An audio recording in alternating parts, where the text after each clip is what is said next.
Good morning. This morning I'd like to cover a few different things. Really what I want to ask you is, what is the difference between people who are ultra successful and people who are not very successful, even though they might have the same skill level? In fact, often the people who are more successful have less a skill level, hard skills, than people who are less successful. I know many tradespeople that are fantastic at what they do. They're brilliant. I've got one guy who's an absolute genius at what he does. Having said that, there are people who do, the quality of their work is not as great, and yet they do far better business than him. What's the difference? The biggest difference are soft skills. Hard skills are the skills that are fairly easy to remember. They're fairly easy to think through. They're usually taught in schools. These are things like language or computer programming or trades or whatever it is. Soft skills are different, and I want to talk about 5 soft skills that are essential. This is not a comprehensive list. There are many soft skills that are very useful in business and life. But these 5 soft skills, if you have these, will take you to a completely different level in business.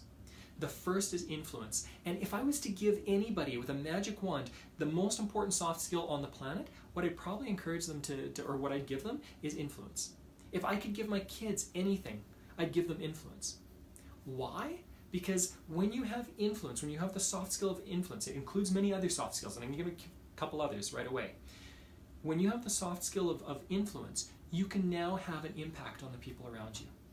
This includes sales, this includes marketing, this includes encouraging people around you or motivating people around you. This includes motivating yourself, and that's actually the second soft skill that I wanted to talk about, motivation. Once you understand how to motivate yourself, you now have kind of the keys to the kingdom. You now have an ability to do what you need to do to get what you want. Motivation is a fantastic soft skill. By the way, I'm mentioning these soft skills. I'm not going to give all the secrets to these soft skills. Why? Because if there was a list of secrets for each of these, they would be broadcast everywhere and everyone would be successful. There isn't a list of how-to for all of these. What you need to do is discover it for yourself. And if you want me to help you one-on-one, please reach out to me. I'd be happy to help you one-on-one with some of this stuff. I coach clients on this stuff all the time, all right? These are the things that are the most difficult to obtain in life, which is why there are so few people that are successful compared to the large majority of people who fail. So I talked about influence, I talked about motivation. Another one is confidence. Confidence is a soft skill that puts people over the top when it comes to business and comes to success, it comes to relationships, it comes to physical health, or anything else that you're involved in. To take action. Often the reason people don't take action is from a lack of confidence. Motivation and confidence go together. There's part of it where you have to feel somewhat confident in order to take action. In other ways, you have to motivate yourself to take action, and they work together. If you've got confidence and you were able to motivate yourself, you're good. You're good to go. You will take action. You will stop procrastinating. That's what it's all about, confidence and motivation. Okay? And motivation is a type of influence. You're influencing yourself. That's the third one. Fourth one is listening. Listening is a skill for relationships, for influence, for networking, we're social creatures. And if you do not know how to listen extremely well, and listening is quite complex. It's a complex soft skill. It takes a long time to learn, but you can get the basics of it fairly quickly. Again, if you want help with this, reach out to me. But if you listen well, people now feel heard and you build trust faster than any other way. Listening is an essential part of influence. If you want to influence people, it's an essential part of sales, an essential part of marketing, an essential part of everything that basically you want in life. For getting your kids to eat broccoli, or going to bed at the right time, or taking care of their finances, or your partner and you taking certain vacations, like anything. Really essential. You've got problems influencing other people around you, start learning to listen better. Active listening is a word that's thrown out a lot. Know that the average teaching on this is okay. If you want to go deeper and you want to go far beyond this, you're going to need some specialized teaching in this. That's the way I've learned it. That's the way other people learn it. The way it is. Lastly, curiosity. Curiosity is a soft skill that will literally change your life. It'll literally change your relationships. And I'm going to talk about curiosity a little bit longer than I've talked about the other 4 soft skills that I talked about this morning, because it's a little more difficult to understand. Most people go, curiosity, like how is that something that will really help you in life? The opposite of curiosity, in my opinion, is judgment, at least in this context. When we are constantly judging people instead of being curious about them, we're not listening. We're assuming and talking at them. When we are curious, rather than judging, we ask questions. We're listening far better. People engage with us and we build trust. That's how it works with other people. How does it work with us? Curiosity works with us well as well. When you're judging yourself, when you're constantly grading yourself as this is good, this is bad, this is good, this is bad. I didn't do this right, so I'm a bad person.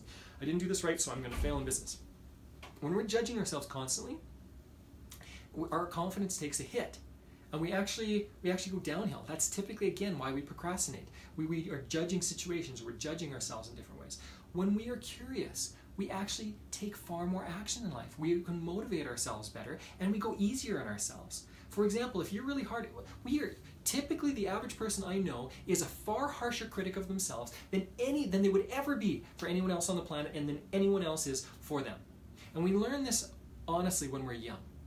Usually with teachers and parents and caregivers, where people are harsh with us and we are harsh with ourselves. And we learn this skill of being harsh with ourselves, and it doesn't help us in life.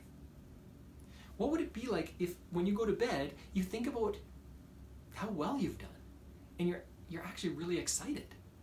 Now you go to bed, how much more ready are you to wake up in the morning? How much more excited are you to get going in your day? When you go, yesterday went well, today will also go well.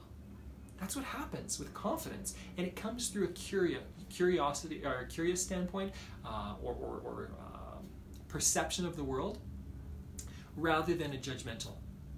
So if you are curious about yourself and you ask yourself, oh, wait a second, why did I do that? Instead of saying that was bad, instead if you ask yourself, hey, why did that? What was going on there? Now you can analyze what you're doing. You can take onus of it. You can take responsibility for it, and you can make a tweak and change.